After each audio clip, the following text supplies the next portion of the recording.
Alright guys, anyone out there who's wondering what it's like to be a truck driver for a small company, listen up.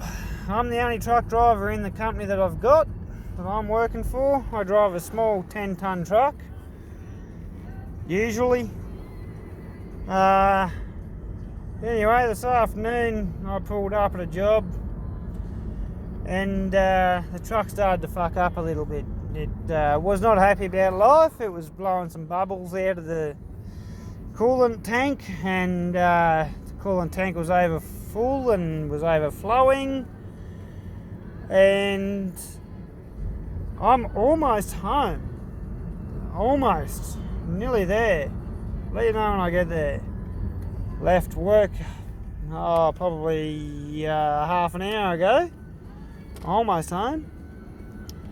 Anywho, after that I thought something was wrong, checked all the gauges, listened to the engine, all that kind of stuff while I was outside the cab. Everything all good, nothing wrong. No complaints from the engine, no complaints from anything else.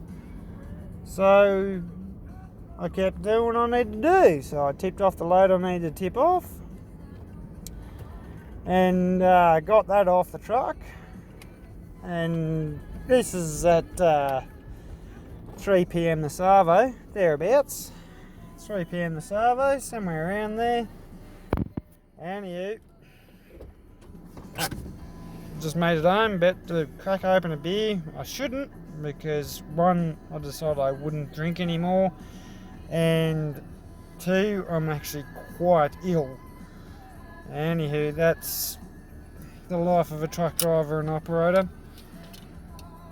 Anywho, I took off in my truck after I tipped off my load and ascertained there was no leaks, there was nothing drastic going on, nothing I could see at least, nothing. I'm a fitter machinist by trade, I understand mechanical things. I have a knack for it, and I've thought for a while there's been something a bit sus about this truck. Anywho, so I haven't been driving this truck for that long. Anywho, I took off and temperature gauge went up a bit. That was fairly normal. You know, it's been sitting there idling. There's not enough water flow through the engine when they're sitting there idling. They're made to run. They're not made to sit there and idle. Anyway, I took off. Temperature gauge went up a bit. Didn't panic too much. Got about, 3k down the road. And next thing I know, beep's going off. Look down the gauge. Temperature is max. Can't go any higher. So I pull over, I lift the cab up and check properly. Make sure there's definitely nothing going off. And I pulled over. By the time I'd pulled over, she'd cooled down a little bit because I was in a roadwork zone. Pulled over. Thought, just really double check this shit, Aaron. Just really double check it. You're not an idiot. Pull over, she'd cooled down, turned her off, let the turbo cool down, all that shit, all the stuff you're supposed to do because the engine temperature was happy. Stopped bubbling by this point in time, so I'm sort of sitting there going, maybe it was just an air bubble. Lift the cab up, just due diligence, just really double check everything. And lift the cab up, double check it, nothing wrong, everything's good. So while the cab's up, I start it back up and give her a few revs and let her sit there for a few minutes, and everything's happy, everything's good. Temperature gauge is happy, engine's happy, there's no bubbles or anything like that. So sitting there going, yeah, okay, this is cool. Everything's good. Jump back in it. Because by this point in time I couldn't get onto my boss, he just wasn't answering. So I went, oh well, everything's good, I know what I'm talking about, keep driving. It's all good, must have just been some air bubbles. Keep going. Because this truck has a habit of getting rid of its coolant. Anyway, drive down the road, next thing I know the thing's heating up again. And it's getting hot. Like, it's not setting off the alarms or anything, but it's getting hot. It's getting serious. So, at this point in time, I think, well, no, it's not just air bubbles. There's something serious going on with this truck. It's not good. Not well. So I thought to myself, well, better ring the boss. Because otherwise I'm just going to have to nurse this thing home. And it's going to take me 2 or 3 hours, you know. As it turns out, it probably would have been quicker. But anyhow. Now I rang the boss, and after a little while he finally answered. And he said, oh, well, do you think you can get it back to the yard so we can check it out ourselves? You know what you're talking about. You know, if you can get a decent chance to check it out with some tools, you can probably fix it. And I'm like, oh, I'll give it a go. So anyway, I was let the truck cool down a little bit and start it back up, keep driving. Give it another go. Anyway, she lasted 5 minutes and she started overheating again. Started getting real hot. And at this point in time, the truck's unloaded. Like, it behaved perfectly the whole way there, even though it was on its limit of its load. Like, and it had to go up the hills, not down the hills. It had to work a hell of a lot harder to get to where I was than it did to get home. So it wasn't the way I was driving it. Anyway, finally get the thing home. Finally getting the thing close to home, and it decides somewhere between Hume and Fishwick, I end up stuck on the side of the road. Steam coming out of it everywhere. I've done my level best to not overheat it, but you know, she just kept getting hotter. Finally got to a point where I could turn over. If you know Canberra at all, there's some trees and shit that you have to go past. A few intersections, and when you're in a truck, you can't just pull over anywhere. You kind of got to get way the fuck out of the way. Even if it is only a little 10-tonner. You got to get out of the way so the push bikes can get past and all that sort of shit on the Monaro Highway there. Anyway, pulled over, rang the boss, said, mate, I'm not going to keep pushing this thing because I'm still in my probation period. I'm not going to blow your truck up. Pretty sure I could get it back, but I'm not going to. There's something fucking wrong here. And I'm sure I can fix it. I don't think it's anything drastic. I don't think there's anything really serious wrong. There's only 3 things that can cause this issue. The issue that it was doing. I gotta put my window up, starting to rain. Anywho, he said, oh no, don't worry about it. I'll call a tow truck, we'll get it back to the yard. Call the other boys. Get the other boys to pick you up, take you back to the yard to where your ute is. No worries, buddy. I'll be right straight on to that. Called the other boys, none of them answered. Apparently they'd already knocked off. So there I am, sitting stuck probably 15 k's away from my yard. Rang me workmates, because there's one female that works in the yard that probably could have come and got me, but she didn't. So I'm going to say workmates, because good on her for working with a company that I work for. Because I have the easiest job out of all of them. Anywho, ring all of them, none of them answer. They're either, the batteries are flat, they're out of range, they're at home, whatever, don't know, don't care, because a few of them probably were still at work. So, the life of an actual truck driver is when your life goes wrong and you're stuck there on the side of the fucking road, when you've run out of water, there's no more water left because you drank it all on the way home.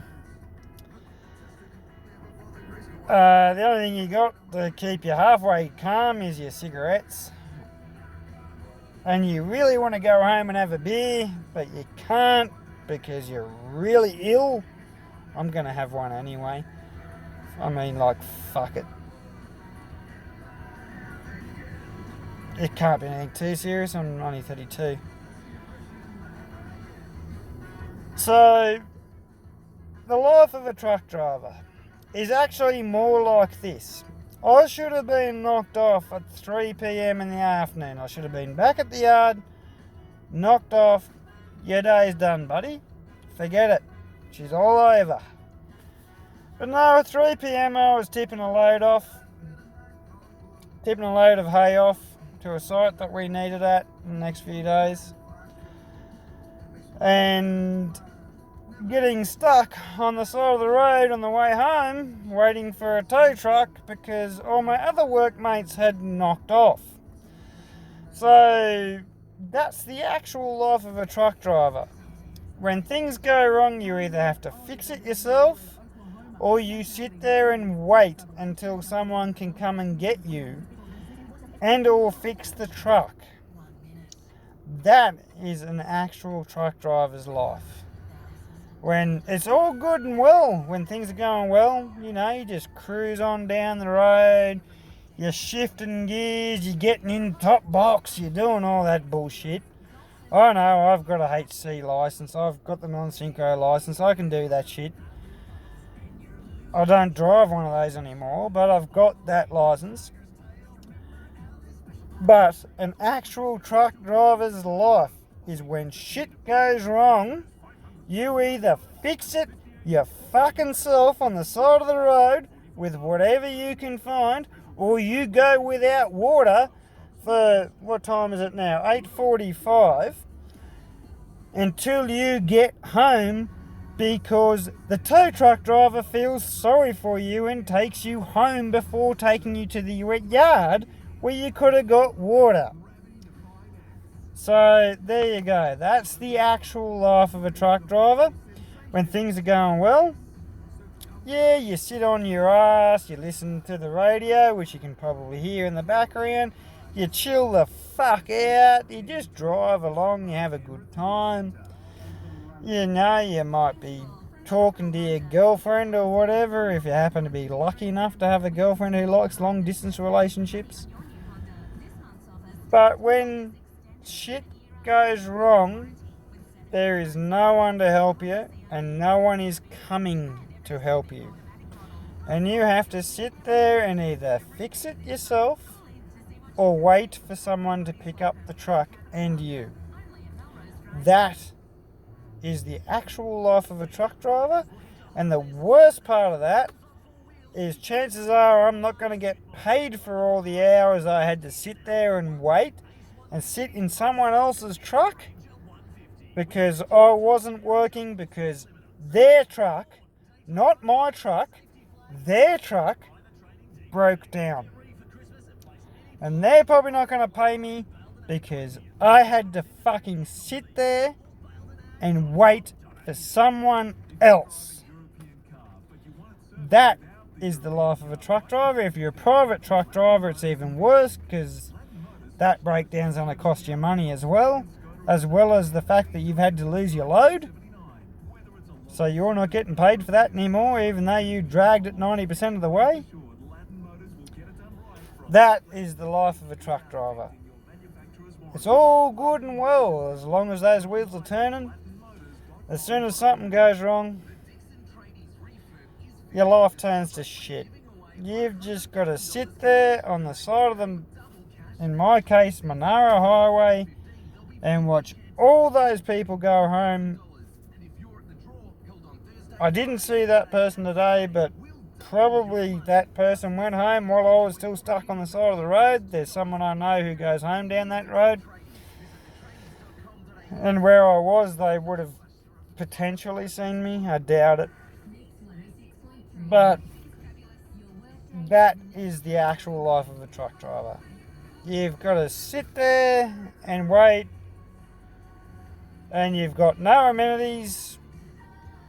You could get done for indecent exposure, all sorts of shit. That's the actual life of a truck driver. I've just got home. It was 8:45 p.m. in the night. I have to be at work at 5 o'clock in the morning to find out what's wrong with my truck and keep the thing moving, hopefully. And because I know I can fix it. And I'm very ill. It's not the sort of thing I want to have to do. And I haven't eaten dinner, I haven't had a shower, I haven't done any of that crap. That is the life of a truck driver. When shit goes wrong, you don't get home. It's that simple. And I've had these arguments before with a previous ex who I was normally home at the right time. But when things went wrong with the truck or they went wrong with the job, I had to stay there, and it ultimately resulted in me being single. So you have to understand, if you want to be a truck driver, it's a lifestyle. You gotta love it. I like driving, but I don't like driving this fucking much, eh? You can just go and get fucked.